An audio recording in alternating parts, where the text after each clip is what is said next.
नमस्कार, कार्यक्रम प्रयासमा स्वागत छ।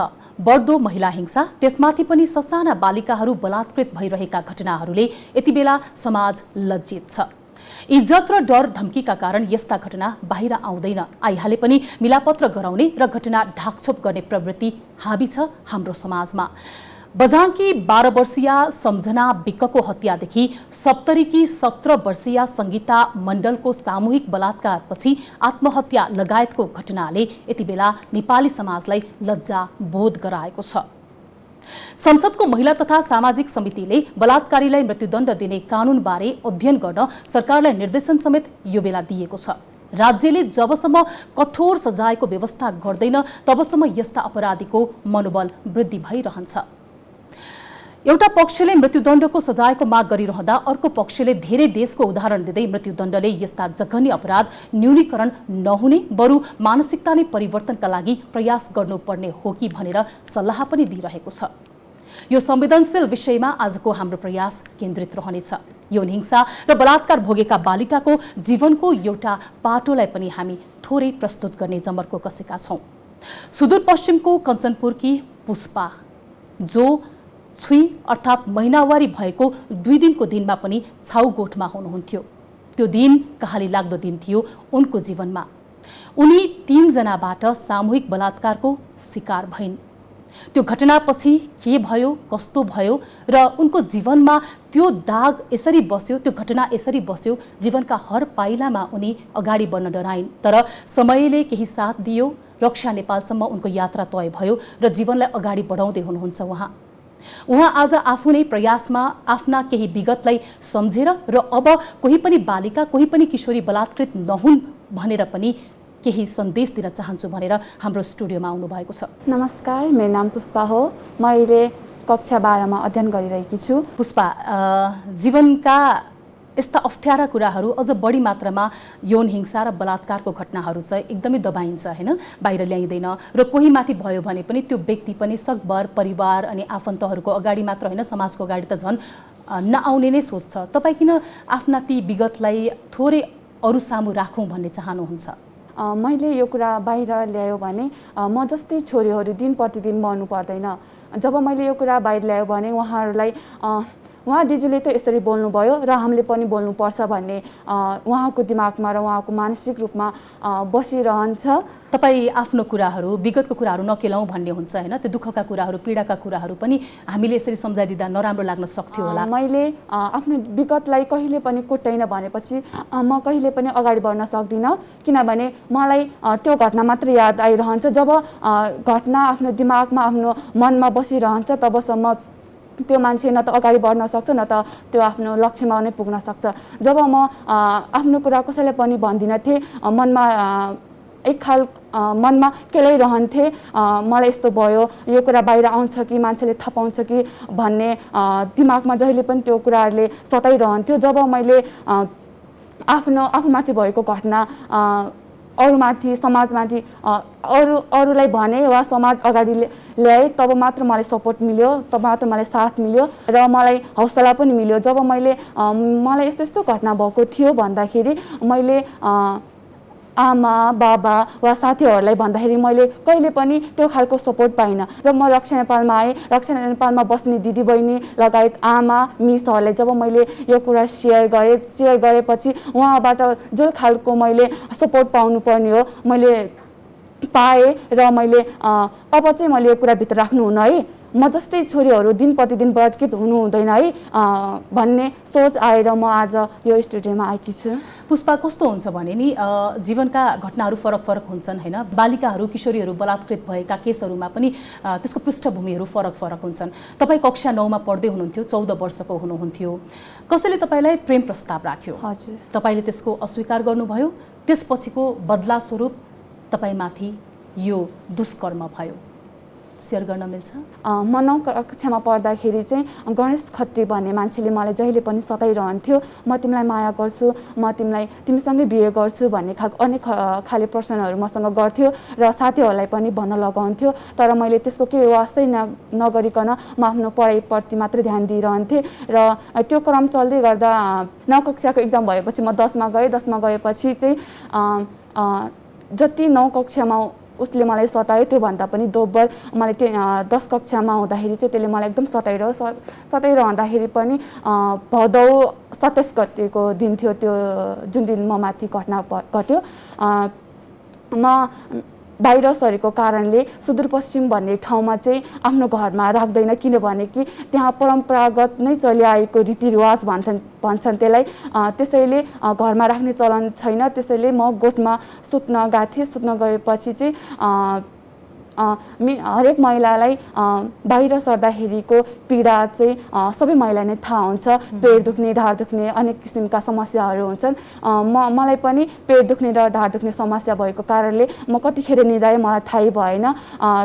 81 मध्यरात नै थियो त्यो दिन। 81 मान्छेले छोपे जस्तो भयो। म तर्सेर यस्तो हेर्दाखेरि चाहिँ मेरो रुमालले मुख र आँखा छोपिदिएको थियो र दुईजनाले चाहिँ मेरो हात समातेको थियो, एउटाले चाहिँ मेरो खुट्टा समातेको थियो र एउटा मेरो शरीरमाथि आक्रमण गरिरहेको थियो। तर म त्यसलाई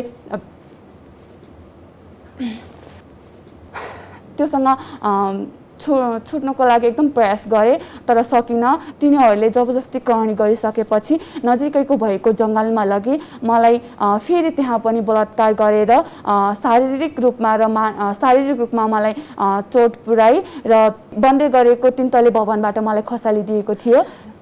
खसालिसकेपछि मेरो ढाड र बायाँ खुट्टामा चोट पुग्यो। चोट पुग्दै गर्दा तपाईलाई यदि यो घटना भन्न गाह्रो भइरहेको छ भने छैन, म भन्छु।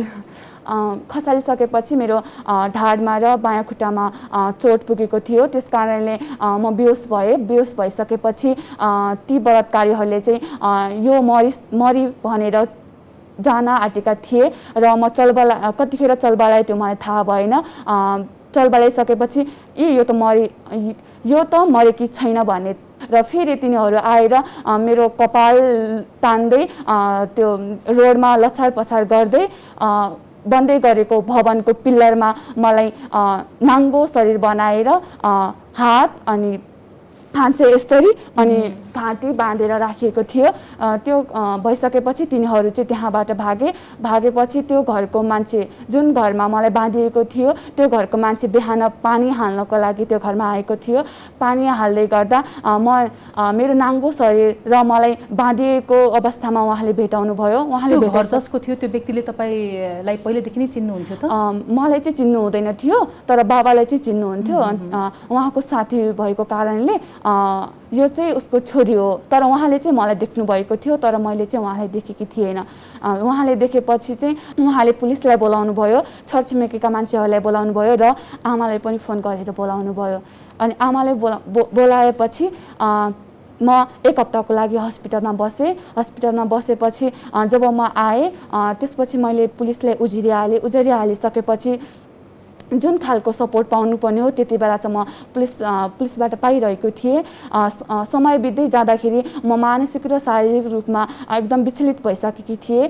किन त्यतिखेर चाहिँ मलाई बाउ आमाको एकदम साथ चाहिएको थियो, उहाँको माया चाहिएको थियो, उहाँको साथ चाहिएको थियो। हातमा हात थपेर अगाडि बढाउनको लागि चाहिँ बाबा र मम्मीले एकदम माया गर्नुभएको थियो, सहयोग गर्नुभयो बुवा आमाले तपाईलाई त्यस्तो बेलामा? हजुर, साथ दिनुभयो र हामीले मुद्दा अदालतसम्म पुगिसकेको थियो। अदालतमा चाहिँ पुलिसले के भन्नुभयो भन्दाखेरि चाहिँ अब चाहिँ यो सरकारले हेर्छ, अब यो मुद्दा तपाईँले यसमा केही चिन्ता लिनु पर्दैन, हामी हेर्छौँ भन्नुभयो र हामीले विश्वास गऱ्यौँ र ढुक्क हुनुभयो त्यो बेलामा? हजुर, कसैले एकदम गाह्रो पर्दा कसैले हात दियो भने म लडिरहेको छु भनेपछि अर्कोले हात दियो भनेपछि म त्यो हात समातेर अगाडि बढ्छु नि त, फेरि खसालिदिन्छ भने तर मेरो दिमागमा कहिले आउँदैन नि त। तर पुलिसले पनि त्यस्तै गर्नुभयो, हात दिनुभयो र हामीले त्यो हातले समातेर ढुक्कको साथले समाते तर त्यो भएन।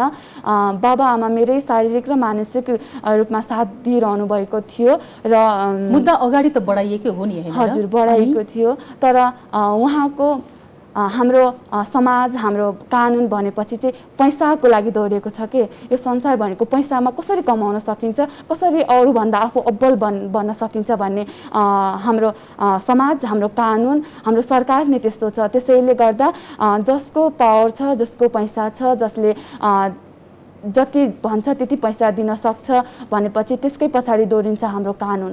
त्यसै कारण जुन खालको मैले न्याय पाउनुपर्ने हो त्यो मैले सरकारबाट अहिलेसम्म पनि पाएकी छैन।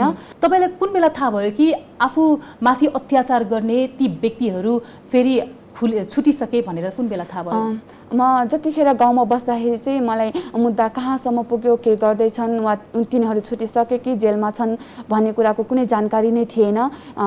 म आफ्नै शारीरिक अवस्थालाई कसरी सुधार्ने भन्नेतर्फ लागिरहेकी थिएँ र बाबुआमालाई पनि कुनै त्यस्तो मतलबै थिएन त्यतापट्टि जाउँ, त्यहाँबाट कसरी छुटकारा मिल्ने भन्ने खालको दिमागमा आइरहेको थियो बाबा मम्मीको चाहिँ।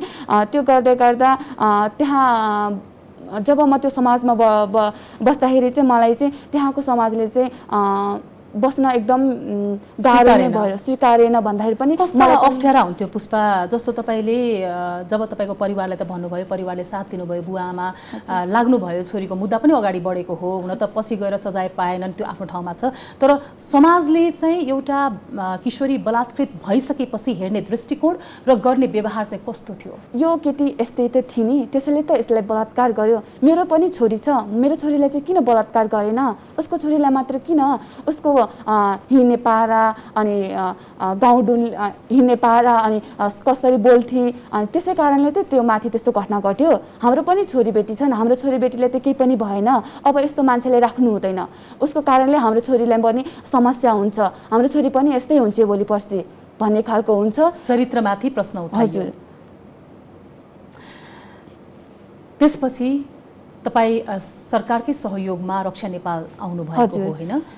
कति समयपछि आउनुभयो र त्यो ठाउँबाट यहाँ आइसकेपछि कस्तो जिन्दगी पाउनुभयो? मैले गाउँमा आफ्नो कुराहरू भन्दाखेरि यस्तो कुरा भन्नुहुन्न, त त्यस्तै थिइस् नि, अरूलाई दोष दिन्छस्, फर्स्ट आफू कस्तो छौ त्यसमा भर पर्नुपर्छ, अरूलाई दोष दिने होइन। त राम्रै भएको भए तँलाई यस्तो हुन्थ्यो, हाम्रो पनि छोरीबेटी छन्, हाम्रो छोरीबेटीलाई पनि हुनुपर्ने, त्यस्तो खालका प्रश्नहरू गर्थे। र यसलाई हाम्रो गाउँमा राख्नुहुन्न, यसलाई निकाल्नुपर्छ हाम्रो गाउँबाट, यसको कारणले हाम्रो छोरी पनि भोलि पछि बलात्कृत हुन्छ भन्ने खालको मलाई लगायत मेरो घर परिवारलाई पनि अनेक थरीका प्रश्नहरू गरिरहेका थिए ती समाजका मानिसहरूले।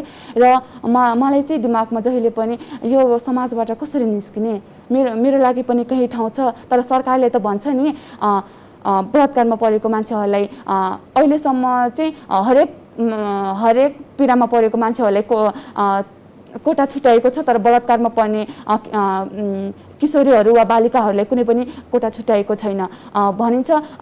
कानुन ल्याएको छ भन्छ, तर कानुन पनि छैन। कानुन ल्याएको भए मैले पनि न्याय पाउनु पर्ने थियो नि, तर मैले अहिलेसम्म न्याय पाएकी छैन। जसले मलाई बलात्कार गर्यो, जसले मलाई मेरो आत्मामाथि ठोस पुर्यायो, त त्यो मान्छे चाहिँ खुलाहाम सडकमा हिँडिरहेको छ, तर म एउटा पिजडामा जसरी कैद भएकी छु। मैले त स्वतन्त्र भएर बाँच्न पनि पाएकी छैन। त्यसले गरेका शारीरिकदेखि लिएर मेरो माथि शारीरिक चोट पुर्याएदेखि लिएर त्यसले गरेको हरेक क्रियाकलाप जहिले पनि दिमागमा आइरहन्छ, तर सरकारले कहिले पनि सुन्दैन हाम्रो।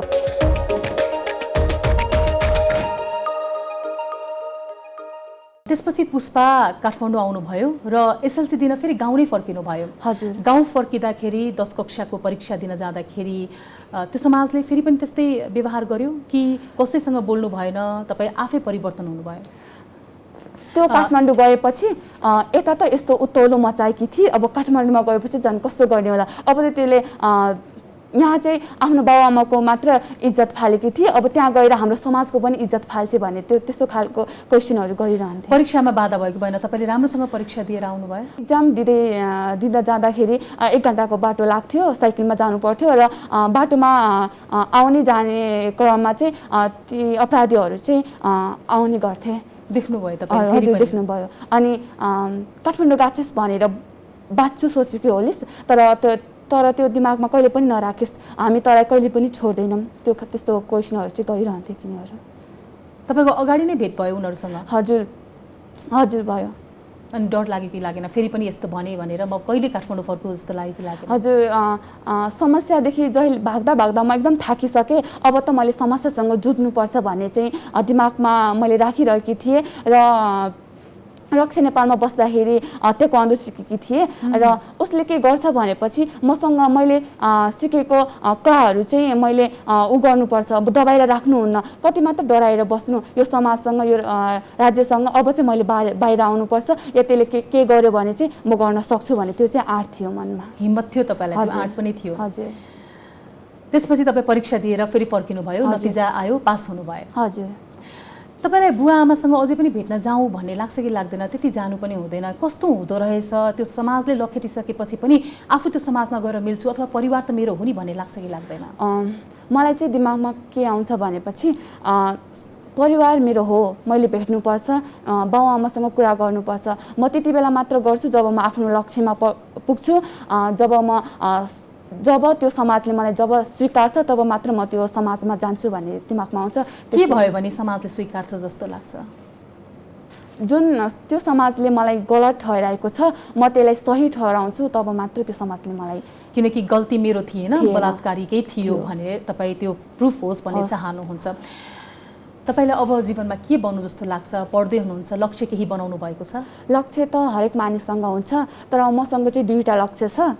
एउटा लक्ष्य भनेको चाहिँ मैले कि त सरकारले नै ल्याउनु पर्यो फाँसीको, कि त हामीले गर्न दिनु पर्यो। मलाई चाहिँ सरकारले ल्याएन भनेपछि म ती अपराधीहरूको छातीमा बन्दुक राखेर कि म आफै मार्छु कि त सरकारले मार्नुपर्छ, त्यो मृत्युदण्ड हुनुपर्छ भन्ने लाग्छ तपाईँलाई? त्यो भयो भने चाहिँ साँच्चै नै यस्ता जो बलात्कारीहरू हुन्छन्, जसको मानसिकता अपराधिक मानसिकता छ, ती व्यक्तिहरू पछाडि हट्छन् होला त? पक्कै नै हट्छन्, किनभने कि हाम्रो सरकारले नै बलात्कार भनेको केही पनि होइन, सामान्य घटना हो भन्नुहुन्छ भने अपराधीहरूलाई चाहिँ त्यो बलात्कारीहरूलाई चाहिँ पूजा गरेको समान हुन्छ। किनभने सरकारले त केही मतलब गरेको छैन, कसैले पनि सपोर्ट गर्दैन, हामीले गर्नुपर्छ भने तिनीहरूको दिमागमा आउँछ पो, त्यसैले त तिनीहरू दिन प्रतिदिन बलात्कार गरिरहेका छन्। तपाईँ आफूमाथि भएको घटनापछि शरीरमा त अहिलेसम्म पनि तपाईँ एक दीर्घ रोगीको रूपमा बाँचिरहनु भएको छ, के समस्या आयो? जब त्यो घटना घट्यो, घट्दै जाँदाखेरि मेरो शारीरिक र मानसिक रूपमा एकदम विचलित भएँ र अहिले मेरो खुट्टामा पनि समस्या छ र ढाडमा पनि छ। म धेरै काम पनि गर्न सक्दिनँ, तर देख्नमा चाहिँ म एकदम स्वस्थ छु भन्ने हुन्छ देख्ने मान्छेले चाहिँ, तर म भित्र के छ भन्ने मलाई मात्र थाहा छ। यो सास मात्र चलेको छ, जुन खालको एनर्जी शरीरबाट आउँछ त्यो चाहिँ अहिले आएको छैन। त्यो चाहिँ शारीरिक अवस्था मेरो एकदम नाजुक भएको छ। तपाईलाई आफूमाथि बलात्कार गर्ने ती अपराधीहरू बाहिर हिँडिरहेका छन् भन्ने पनि थाहा छ। अहिले अब सरकारले पनि एउटा समितिमा, संसदीय समितिमा बलात्कार जस्तो जघन्य अपराधको लागि मृत्युदण्डको सजाय भयो भने यो घटना न्यूनीकरण हुन्छ भन्ने किसिमको छलफलहरू अगाडि बढाएको छ। यो विषयमा अध्ययनहरू भइरहेको छ। के चाहनुहुन्छ तपाईँ?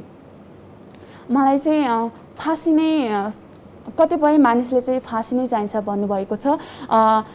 सही हो, फाँसी पनि चाहिन्छ, तर कतिपय देशहरूमा चाहिँ जब त्यसले बलात्कार गर्छ या त्यसको शारीरिक रूपमा उसलाई एकदम नाजुक बनाउनुपर्छ, जब त्यसले बलात्कार गर्ने लिङ्ग नै भएन भनेपछि चाहिँ त्यसले बलात्कार गर्दैन।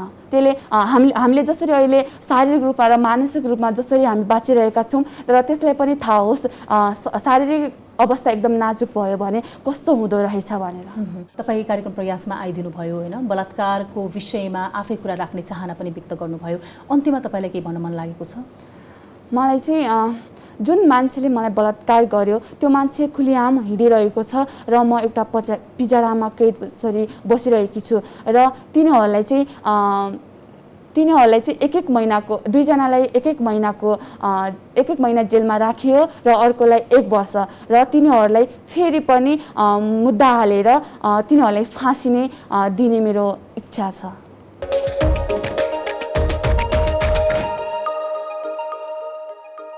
कार्यक्रम प्रयासमा भर्खरैसम्म पनि हामीले कञ्चनपुरकी एकजना किशोरी जो बलात्कृत भएपछिको जीवनमा आएका उनका सङ्घर्षहरू, त्यसपछिको उनका अहिलेसम्मका प्रयासहरूको हामीले केही हदसम्म ती कुराहरू राख्ने प्रयास गरेका थियौँ। अहिले ती किशोरी अहिले हुन त 16 वर्ष पुग्नुभयो, पढिरहनु भएको छ र रक्षा नेपालमै हुनुहुन्छ। रक्षा नेपाल भन्नासाथ अब एउटा कुनै संस्थामा अथवा संस्थाको विषयमा हामीले कुरा गरे जस्तो यहाँलाई लाग्न सक्छ। रक्षा नेपालमै आउन पनि सरकारको सहयोगबाट नै रक्षा नेपालसम्म ल्याइने हो बालिकाहरू र किशोरीहरूलाई, जहाँ चाहिँ बलात्कृत भएका आमाबाट जन्मिएका बालिकाहरू र बलात्कृत नै भएर आफ्नो जीवनमा त्यो समाजमा बस्न नसकेका बालिकाहरूलाई उहाँहरूले रक्षा गर्दै आउनुभएको छ, संरक्षण दिँदै आउनुभएको छ। हामीसँग यति बेला हुनुहुन्छ अधिकारकर्मी मेनुका थापा। मेनुकाजी, तपाईँलाई स्वागत छ। धन्यवाद। कार्यक्रम प्रयासमा आज हामी एकदमै संवेदनशील विषयमा चर्चा गरिरहेका छौँ। पुष्पाजीसँग कुरा गऱ्यौँ केही बेर, त्यसपछि अहिले मैले यहाँसँग पनि जोड्न चाहेको कुरा के भने विशेषतः संसदीय समितिमा नै अब बलात्कार जस्तो जघन्य अपराध न्यूनीकरणको लागि केही न केही हुनैपर्छ। अझ विशेषतः हामीले हुन त अन्तर्राष्ट्रिय कानुनहरू प्रतिबन्धहरू कतिपय छ, त्यसका बावजुद पनि नेपालमा यो जघन्य अपराध न्यूनीकरणका लागि मृत्युदण्डको सजाय आवश्यक छ भने राख्न सकिन्छ सकिँदैन, यो भएको खण्डमा के हुन्छ अथवा यसको ठाउँमा अन्य विकल्प के हुन सक्छ भनेर चर्चा परिचर्चा भइरहेका छन्, बहसहरू भइरहेको छ। समाजमा केही दिन अगाडिकै कुरा गर्ने हो भने बझाङका केसहरू पनि बाहिर आइसकेका छन्। काठमाडौँमै 2 दिन अगाडिकै कुरा गर्ने हो भने भक्तपुरमै पनि सामूहिक बलात्कार भएको छ। अझ हामी बालिकाकै कुराहरू गरिरहेका छौँ, तर बालकहरू पनि ठाउँ ठाउँमा बलात्कार भइरहेका छन्। यो क्षेत्रमा यति लामो समयदेखि काम गरिरहनु भएको छ मेनुकाजी, तपाईँ यो विषयमा के भन्नुहुन्छ कि मृत्युदण्ड हुँदैमा चाहिँ यो अपराध न्यूनीकरण हुन सक्छ भन्ने चाहिँ के आधार हुनु अलिकति बताइदिनुहोस् न। सबैभन्दा पहिला चाहिँ अब ढिलै भयो नि संसदीय व्यवस्थामा जुन सांसदहरू जाग्नु भएको छ, त्यो ढिलै जाग्नु भयो, पहिल्यै जाग्नु पर्थ्यो। पहिले जागेको भए निर्मला पन्त यो सम्झनाहरू मारिन्नथे, बाँच्थे। किन मृत्युदण्ड भनेको चाहिँ यस्तो चिज रहेछ, मैले धेरै त्यस्तो आत्महत्या गरिएर अन्तिम चरणमा पुगेका मान्छेहरू, आफ्नो डोरी लाएर बाँचेका मान्छेहरू, विष खाएर बाँचेकाहरूसँग कुरा गरेको छु। उहाँहरूले पहिला उहाँहरू एउटा उसमा पुग्नुहुन्छ, मर्छु भन्नुहुन्छ। जब मर्दाखेरि छटपटिन्छ नि, कोही आएर डोरी काट्दै हुन्थ्यो म बाँच्थेँ भन्ने आउँछ अरे कि मृत्युको मुखमा पुगेर आएकाहरूले त्यो भन्छन् एउटा। अर्को जति पनि यो बलात्कारको केसमा जस्तै अब 20 वर्ष भनिएको छ, 10 वर्ष भनिएको छ, एउटा त्यो कानुन भएको छैन, कार्यान्वयन भएको छैन, आफ्नामा छ। 20 वर्ष जेल सजाय छ भन्दा त त्यो मान्छे जेल जान पर्छ भनेर मैले होइन त्यही केटी खराब भन्छ भने मर्न पर्छ भने त त्यो मान्छे सतर्क हुन्छ होला।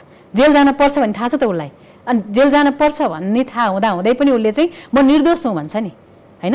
अब मृत्युदण्डको कानुन ल्याएपछि त त्यहाँ निर्दोष भन्दैन, मारि नै हालिन्छ। मारिहालेपछि त उसले त म निर्दोष थिएँ, यो केटी चरित्र हिन्थी भन्नै पाउँदैन। त्यसले गर्दा पनि कुनै पनि मान्छेले नस्वीकारेको, जस्तै अब म चाहिँ निर्दोषै हुँ, केटी चरित्रहीन हो, यसले चाहिँ मेरो पैसा हेऱ्यो कि मेरो पावर हेऱ्यो कि त्यसले गर्दा चाहिँ मलाई फसाइएको भन्ने एउटा अपराधीको जहिले पनि म फसेकै हुँ, उसले अपराध गरेको त उसलाई थाहा छ, उसको परिवारलाई थाहा छ। र उसले जबसम्म उसले त झुटो बोल्छ नै, उसलाई बचाउन लागि राजनीति नेताहरू त्यसपछि आफन्तहरूले ढपक्क ढाक्दाखेरि त्यो अपराधीको मनोबल बढेको छ।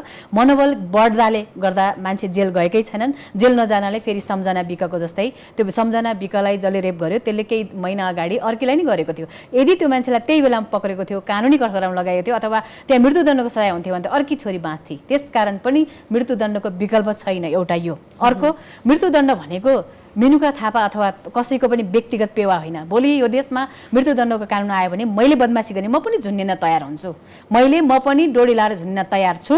गल्ती गरेको खण्डमा मलाई पनि झुन्डाऊ, अरू पनि झुन्ड्यौ भनेर मृत्युदण्डको बहस थालेको हो। र त्यो फेरि व्यक्तिगत मेरो होइन कि हामीले जो मान्छे अलिकति समाजमा हेपिएका छन्, चेपिएका छन्, जो मान्छे बोल्नु सक्दैन उसको लागि आवाज बन्देका हौँ। किनभने आवाजबिनको आवाज भन्छौँ हामी। किन हामी बोल्न सक्छौँ, हामीसँग चेतना छ, हामी मान्छे हौँ। मान्छे भएर पनि बोल्न सकेन भने त्यसैले पनि बलात्कृत छोरीहरूको त्यो जुन दैनिकी हेर्दा मृत्युदण्ड नै कम हुन्छ भन्ने लाग्छ मलाई। तर तपाईँले यो भनिरहँदाखेरि त्यही छिमेकी राष्ट्रमा हेरौँ न, होइन, त्यहाँ मृत्युदण्डको सजाय त व्यवस्थित छ, गरिएको पनि छ, धेरैलाई मृत्युदण्ड पनि भइसकेको छ, तर बलात्कारको केस पनि उस्तै रूपमा बढिरहेको छ।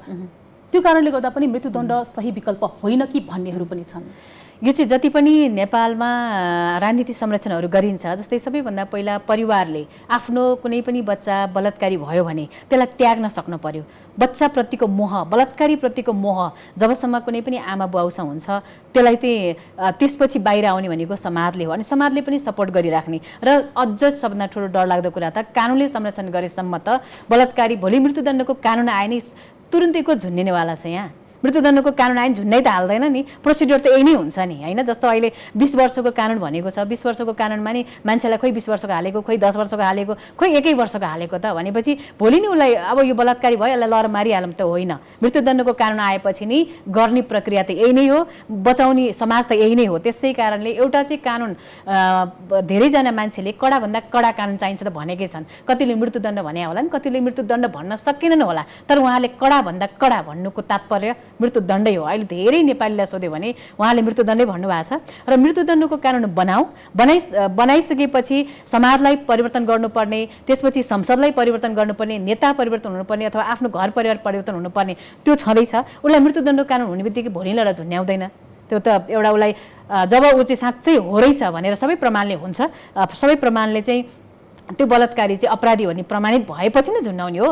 यहाँ त अहिले मृत्युदण्ड कानुन आयो भने भोलि झुन्निहाल्न पर्छ भन्ने ठानेका छन्, अनि सबैले बदमासी गरेका छन्, मनी झुन्निन पर्ला भनेर त्रसित छन्। त्यसले गर्दा मृत्युदण्डको कानुन यस्तो भएको छ उस्तो भएको छ भनेर लजिक दिन्छन्। तर म चाहिँ उच्च ओहदामा बसेर मृत्युदण्डको कानुन हुनु हुँदैन भन्ने मान्छेको चाहिँ विचार तुच्छ हो भन्ने लाग्छ। किनकि आफ्नो छोरीलाई पर्यो भने त्यसले के गर्छ, मलाई चाहिँ त्यो लाग्छ। आफ्नो छोरीलाई त्यस्तो घटना होस् त उसले के भन्छ, यो यही देश हो, एउटा कुनै मन्त्रीको छोरीलाई लभ लेटर लेख्यो भनेर त्यो लभ लेटर लेख्ने मान्छेलाई जेल हालेको समाचार हामीले सुनेकै हो।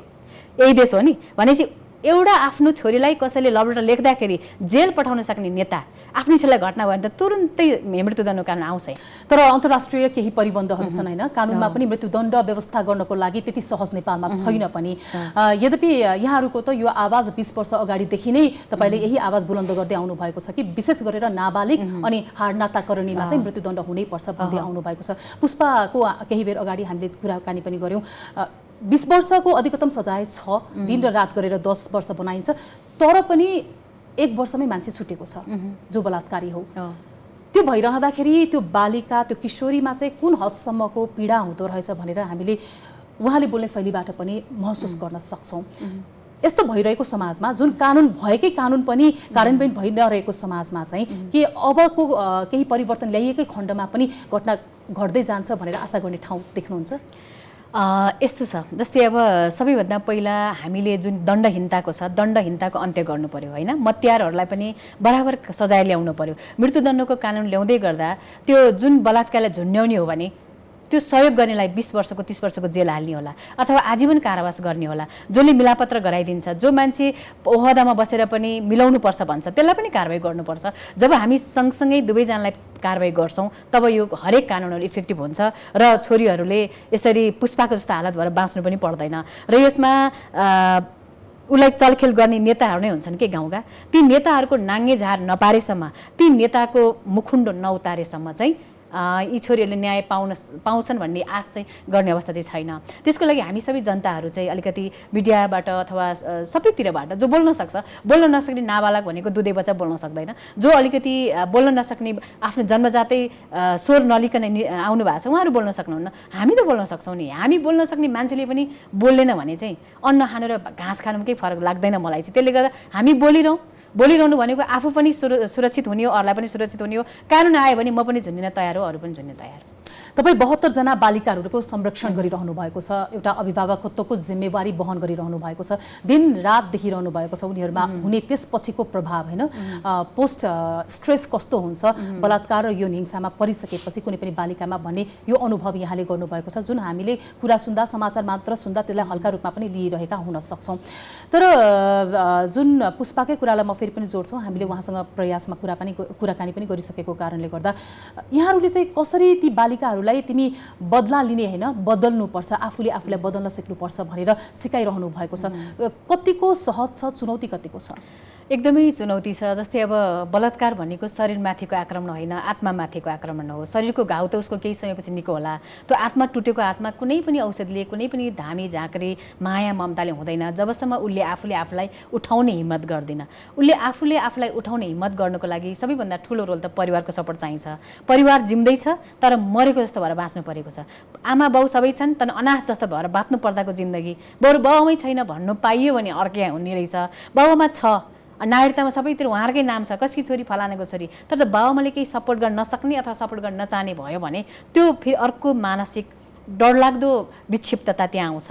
अनि त्यसमाथि फेरि जब उठ्न खोज्दै गर्दा पल यहाँ त एकचोटि मात्र हुँदैन मान्छे बलात्कार, पटक पटक अदालत गइरहनु पर्यो, पटक पटक प्रहरीकोमा जानु पर्यो, म यति बजेर तिमीले म यस्तो भएको हो श्रीमान, मलाई चाहिँ न्याय चाहियो भन्न पर्यो। यहाँ त त्यस्तो खालको संयन्त्र छ नि, बलात्कारलाई बचाउने नै खालको संयन्त्र छ कि एकचोटि उसलाई आरोप लागिसकेपछि त्यो मान्छेले चाहिँ म चाहिँ जो आरोप लगाएको छ त्यो म होइन भनेर प्रमाणित चाहिँ अपराधीले गर्नुपर्छ। यहाँ त पीडितले प्रमाण जुटाउँदै हिँड्नुपर्छ। त्यसले गर्दा नि विक्षिप्त हुन्छ। जब आइसकेपछि हामीले सबैभन्दा पहिला के भन्छौँ भने जुन घटना तिम्रोमा घट्यो त्यही नै टर्निङ पोइन्ट हो, जहाँ तिमी लड्यौ त्यहीँबाट अगाडि बढ्यौ। अब किनभने यदि तिमी वहीँ हुन्थ्यौ भने, गाउँमै थियौ भने तिमीसँग साथीहरूको हालत कस्तो छ होला, अहिले पनि बलात्कृत भइरहेका होलान्, अहिले पनि बालविवाह भइरहेका होला, श्रीमानको कुटापिटा खाइरहेको होला, तिमी त आज यस्तो म लड्छु भनेर आएकी छौ नि त। त्यो एउटा ठुलो कुरा रह्यो एउटा।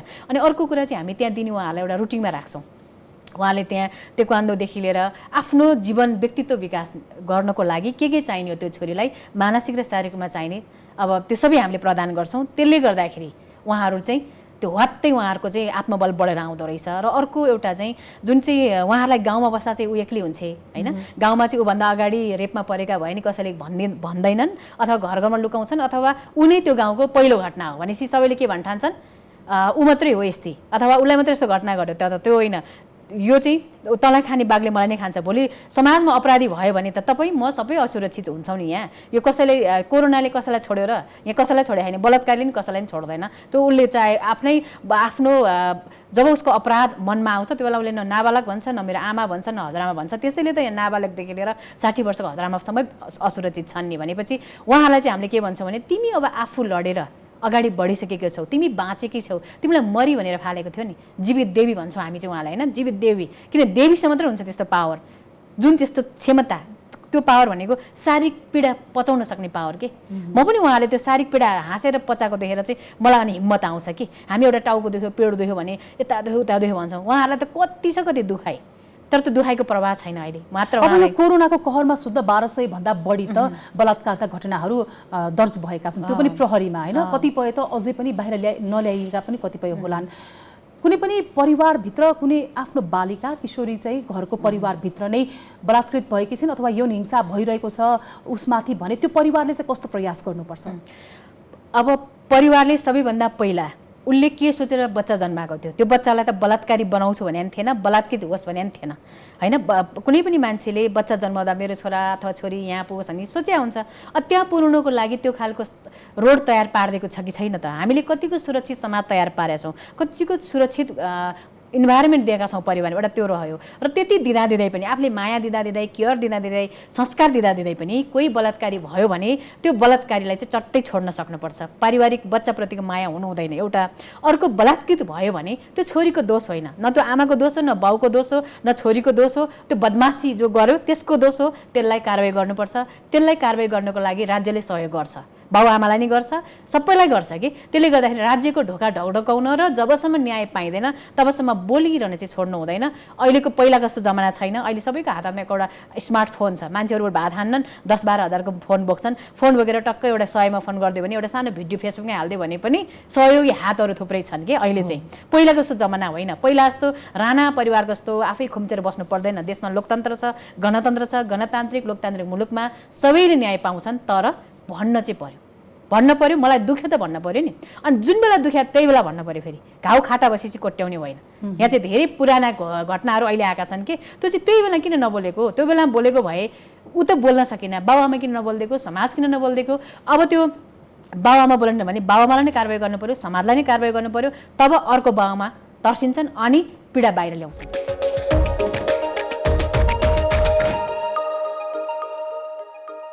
यो जघन्य अपराध कस्तो प्रकारको सामाजिक र मानसिक उपज होला जस्तो लाग्छ यहाँलाई? यो चाहिँ एउटा सिङ्गो नेपालको अर्थतन्त्रमै जोडिएको हो। यो भन्ने बेलामा हामीले एउटा छोरी बलात्कृत भई भन्छौँ, तर त्यो छोरीसँग जोडिएको परिवार पनि विक्षिप्त हुन्छ, समाज पनि त्यत्तिकै विक्षिप्त हुन्छ। र हामी बलात्कृत भएको छैनौँ, तर बलात्कारका घटना सुन्दा हामीलाई कस्तो भएको छ, हामीलाई एक खालको एन्जाइटी भइसक्यो नि। भनेपछि त्यो छोरी, जुन छोरी चाहिँ 16, 17, 18, 20 वर्षमा यो देशको लागि एउटा योग्य नागरिक बन्न सक्थे, अथवा त्यो छोरा जुन 20-21 वर्षको लक्का जवान यो देशको लागि केही गर्न सक्थ्यो, त्यो बलात्कारीको बिल्ला भिरेर जेलभित्र बसिरहेछन्, त्यसले त केही गरेन नि यो देशको लागि।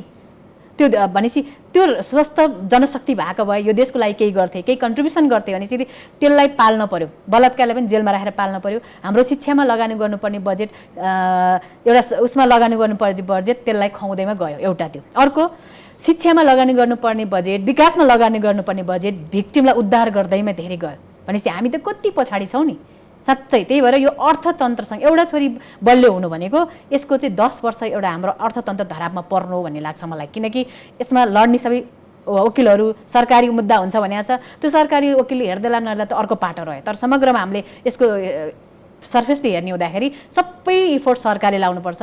सरकारी ढुकुटी रित्ताएर तिनीहरूलाई उद्धार गर्नु पर्यो, उसलाई न्याय दिन पर्यो भनेपछि हामी यता विकास कहिले गर्ने हो, शिक्षामा छलाङ कहिले मार्ने हो। अनि त्यो शिक्षै राम्रो भएन भने, विकासै राम्रो भएन भने हामीले केही गर्न सक्दैनौँ। त्यसले गर्दा सिङ्गो एउटा छोरी बलात्कृत हुनु भनेको यो देशै बलात्कार हुनु भन्ने लाग्छ मलाई। पूर्ण रूपमा एउटा कारणले गर्दाखेरि हरेक क्षेत्रमा त्यसको नकारात्मक प्रभाव परेकै हुन्छ।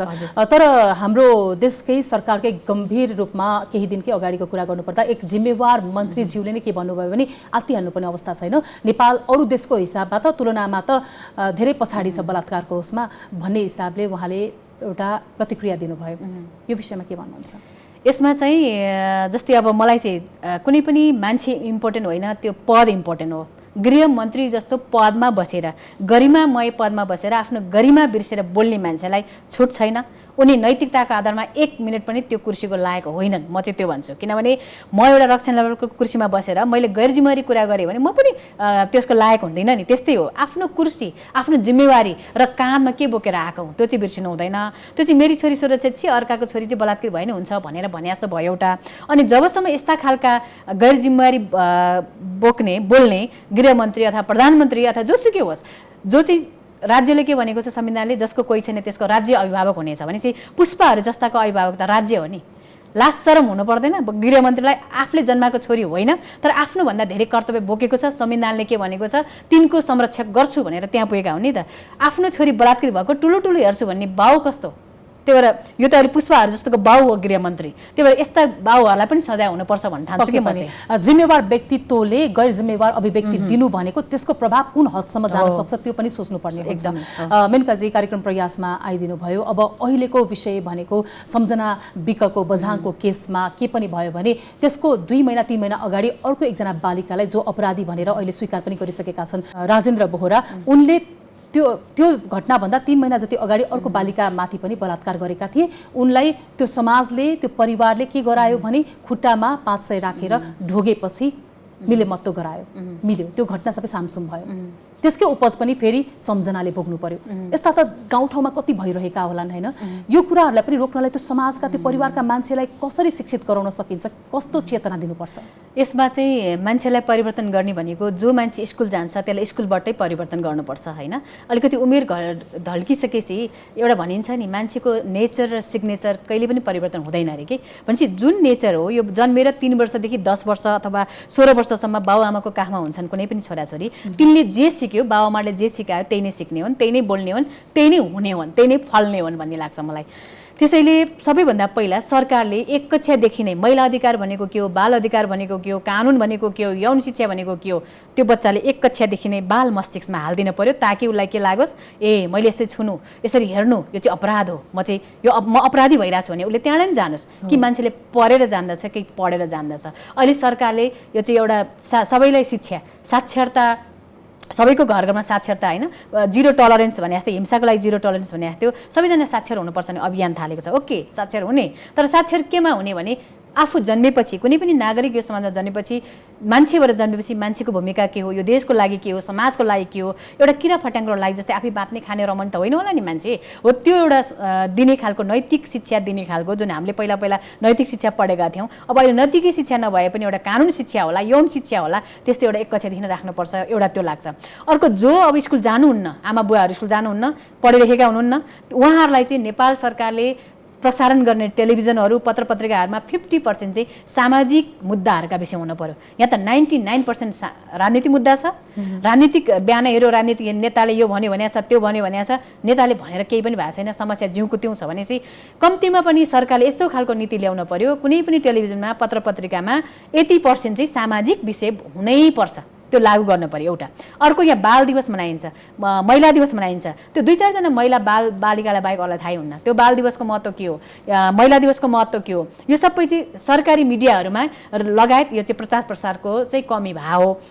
प्रचार प्रसारको कमी भएपछि जब मान्छेले जान्दछ, प्रचार प्रसार धेरै भएपछि जब मान्छेले जान्दछ, जानेपछि उसले बुझ्दछ, बुझेपछि हिंसा त गर्दैन पर्ने होला। अनि हिंसा गर्नेलाई त फेरि कानुनले यति समय सजाय तोक्छ भनेर भनेपछि, जस्तै मलाई चाहिँ त्यो विष हो, बच्चैदेखि हामीलाई के भन्यो यो विष हो नखाऊ भनेपछि हामीले खोइ विष किनेर खाएको, चुरोट हो नखाऊ भनेपछि खोइ खाएको चुरोट। त्यस्तै गरी बाबुआमाले बच्चैदेखि बताइदिनु पर्यो हिंसा भनेको के हो, बलात्कार भनेको के हो, हाम्रो मर्यादा के हो, हाम्रो आफ्नो पारिवारिक कर्तव्य के हो। बच्चा जन्माउने मात्रै होइन, बच्चा जन्माउनु भन्दा सबभन्दा ठुलो कुरा उसलाई सुरक्षित र संस्कारिक बनाउनु चाहिँ महत्त्वपूर्ण च्यालेन्ज हो अहिलेको बुवा आमालाई। त्यो एउटा बुवा आमाको पाटो रह्यो भने राज्यले ती बुवा आमालाई अनुशिक्षण दिन्छन्, प्रशिक्षण दिन्छन्। त्यो राजनीति प्रशिक्षण उहाँलाई चाहिँदैन, एउटा मान्छे बनाउने प्रशिक्षण चाहियो अहिले। हामी चाहिँ मान्छेबाट जन्मियौँ तर मान्छे बन्ने तालिम चाहियो अहिले। कति दुर्भाग्य छ 21औं शताब्दीमा। एकदमै। अब अहिले पनि बालिकाहरूलाई फाइट ब्याकको शिक्षा चाहिन्छ होइन, फाइट ब्याक गर्न सिकाउनुपर्छ भन्ने किसिमका आवाजहरू पनि आएका छन्, धेरैले सिकाइ पनि रहेका छन्। अनि कतिपयलाई जसको घरमा सन्तान छोरा छन् भने अब मैले छोराहरूलाई संस्कार त भनिन्छ तर कसरी चाहिँ सिकाउने त, महिलालाई सम्मान गर्ने भनेर पनि उनीहरूलाई पढाउनु पर्छ, सिकाउनु पर्छ भनिन्छ। तर अभिभावकहरू नै अलिकति अन्यलमा छन् के गरेर मैले मेरो छोरालाई सही बनाउने, के गरेर मैले छोरीलाई बलात्कृत हुनबाट, यौन हिंसाबाट बचाउने भनेर चाहिँ घर घरका परिवारमा एक किसिमको डर पनि छ। यो घटनाहरू यसरी आइदिँदाखेरि त हरेकलाई प्रभाव त परेको छ नि त। त्यसमा चाहिँ अब अहिले छोराछोरीको हातमा चाहिँ बुवा आमालाई मोबाइल हालिदियो भने मात्रै मेरो छोराछोरीलाई मैले के किन भयङ्कर दिए जस्तो लाग्छ, त्यो चाहिँ दिनु हुँदैन। किनभने सामाजिक यो चाहिँ जति पनि हामी डिभाइसहरू दिन्छौँ त्यसले नै धेरै हिंसाहरूमा बच्चाहरूलाई उत्प्रेरणा दिन्छ। बाउ आमाको ध्यान हुँदैन कि बच्चाले के हेर्छ, कसो हुन्छ। यदि तपाईँले कुनै पनि इलेक्ट्रोनिक डिभाइस उसलाई चलाउन दिँदा तपाईँ पनि त्यहीँ बसेर हेर्नुहुन्छ भने चाहिँ ठिकै छ, होइन भने ल गेम खेला भन्दै गर्दा गेम मात्रै होइन उसले त के खेल्छ नि। अनि बच्चा मात्रै होइन, मानवीय स्वभाव कस्तो भने जहाँ चाहिँ नराम्रो हो, बाङ्गो हो, जहाँ चाहिँ भणालो त्यहीँ जाने मान्छेको स्वभावै हुन्छ है। त्यसले गर्दा जसको छोरा छन्, छोरा हुने मान्छेले पनि आफ्नो छोरा बलात्कृत होस्, हत्यारा होस् यस्तो त सोच्या हुँदैन, मेरो छोरा यस्तो राम्रो होस् भन्ने हुन्छ। तर भोलि छोराले सानो मिस्टेक गर्दाखेरि बाउआमाको जिन्दगीभरको एउटा साख पनि जाने भयो र सधैँभरि त्यो दागी बाउआमा भएर बाँच्नुपर्ने हो। त्यसको लागि सबैभन्दा गर्ने के हो भने छोराछोरीलाई 15-16 वर्ष जस्तै त्यो चाहिँ विभिन्न साइकोलोजिस्टहरूले पनि दिनुहुन्छ। त्यो आजकलको बुवा आमाहरू साथै स्मार्ट हुनुहुन्छ, गुगलमा गएर दुनियाँथरी खोज्न सक्नुहुन्छ। आफ्नो बच्चालाई के खालको चाहिँ उसको दिमाग कुन लेभलको छ, यो बच्चाले के टिप्छ, अहिले उसलाई के सिकाउने भने त्यो पनि एउटा त्यो जान्न सकिन्छ भने यहाँ चाइल्ड स्पेसलिस्टहरू हुनुहुन्छ। चाइल्ड स्पेसलिस्टहरूसँग पनि सल्लाह लिएर आफ्नो बच्चालाई के गर्यो भने चाहिँ केयर हो। खाना दिनु लाउन दिनु होइन, खाना दिनु लाउन दिनु त बाख्राले पनि गर्छ, कुखुराले पनि गर्छ, कुकुरले पनि गर्छ। तर मैले चाहिँ एउटा म असल आमा बुवा भएर मेरो छोरालाई नि छोरीलाई नि असल बनाउने भने चाहिँ के हो भनेर त्यो एउटा दिनुपर्छ। हिजो हामीले जुन भोग्यौँ अब मेरो छोराले त्यो नभोगोस्, त्यो असल आमा बाउको त्यो कर्तव्य होइन। म हिजो बलात्कृत भएन मेरो छोरी नहोस्, म अपराधी होइन मेरो छोरा नहोस्, हो त्यतातिर लाग्न पर्छ। त्यसको लागि चाहिँ अलिकति बुवा आमा नि स्मार्ट भएर छोराछोरीलाई स्मार्ट बनाउनुपर्छ। अहिले 21औं शताब्दीका आमा बुवाहरूसँग धेरै एक्सेस छ, एउटा त्यो। अनि अर्को चाहिँ त्यही हो, शिक्षा हो सबैभन्दा ठुला। बच्चाले म्याक्सिमम समय अब यो 5 वर्षभन्दा माथिका बच्चाले स्कुलमा बिताउँछन्, स्कुलमा नि त्यस्ता खालका शिक्षाले उनीहरूले सिक्न पाए भनेर त्यो टिचरहरूमा त्यो खालको प्रशिक्षण भयो भने चाहिँ साँच्चै यो अब आउने पिँढीलाई सुरक्षित गर्न सकिन्छ। किनभने बच्चाहरूले चाहिँ हाम्रै संस्थामा भएको बच्चालाई एउटा होमवर्क मिस्टेक सिकाएको थियो, मैले बताउँदाखेरि होइन मिसले त ठिक भन्नुभएको छ, तपाईँ मिस हो भनेको थियो। र बच्चालाई के लाग्छ हामी मिस होइन, साँच्चै हामी त एउटा घरमा बसिरहेको छौँ नि, आमा हो नि। त्यसले गर्दा शिक्षकको भूमिका एकदमै धेरै ठुलो हुन्छ। त्यो शिक्षकहरूलाई अहिले पनि प्रशिक्षण दिन सकिन्छ, करिकुलममा तुरुन्तै चेन्ज गर्न सकिन्न भने प्रशिक्षणको जरुरी छ। किनभने यो किताबहरू अहिले हामी यस्तो पढिरहेछौँ, किताब एकातिर पढिरहेछौँ, हाम्रो व्यवहार हाम्रो चाहिँ अर्कोतिर भइरहेछ कि। त्यही भएर व्यवहारिक शिक्षा भन्ने त्यो राजनीतिक एजेन्डा भइ नै गयो। व्यवहारिक शिक्षा भन्दा नि सबभन्दा ठुलो कुरा बुवा आमाहरूले एउटै चाहिँ यति बुझ्दै हुन्छ, मेरो चाहिँ मैले मेरो गर्भमा 9 महिना यसलाई पालेँ, जन्माएँ, सुरक्षित दिएँ। अब यसले हिँड्ने बाटो सुरक्षित छैन, यसले पढ्ने स्कुल सुरक्षित छैन, यसले जाने कलेज सुरक्षित छैन, यसले खाने अन्न सुरक्षित छैन। त्यसमा चाहिँ निगरानी गरिदिनुपर्छ। त्यति गर्यो भने छोरो नि बलात्कृत हुँदैन, छोरो नि बलात्कारी हुँदैन, छोरी नि बलात्कृत हुन्न। हजुर मेनकाजी, यो समय दिनुभयो। विशेषतः जति पनि बलात्कारबाट जन्मिएका बालिकाहरू र बलात्कृत बालिकाहरूलाई तपाईँले जीवनमा अगाडि बढ्न सिकाइरहनु भएको छ। तपाईँको यो सत्कार्य अझ अगाडि बढ्दै जाओस्, नमन भन्न चाहन्छु र समयको लागि धन्यवाद। हजुर, थ्याङ्क यू सो मच। साँच्चै नै यौन हिंसा र बलात्कारको घटना कहाली लाग्दो छ। कडा कानुनको व्यवस्था र प्रभावकारी कार्यान्वयन, निष्पक्ष छानबिन तथा पीडितलाई न्याय, सहज, चुस्त दुरुस्त र संरक्षित महिला मैत्री उजुरी प्रक्रिया बनाउन सकेमा अपराध न्यूनीकरण गर्न सकिन्छ। बलात्कार विरुद्धको अभियानमा साथ दिउँ, हिंसामा परेका बालिका तथा महिलाहरूलाई लालछना र आरोप नलगाउँ, आलोचना नगरौँ, जीवित पीडित र पीडितका परिवारलाई सहयोग गर्न कहिले पनि पछाडि नपरौँ। बलात्कार सामाजिक संरचनाकै उपज हो भने पनि यसलाई निमित्यान्न बनाउन नसके पनि न्यूनीकरणका हर तरहका प्रयासहरू हामी आफैले पनि आफ्नो तर्फबाट सुरु गरौँ भन्दै कार्यक्रम प्रयास यही टुङ्ग्याउँछु। हस्त नमस्कार।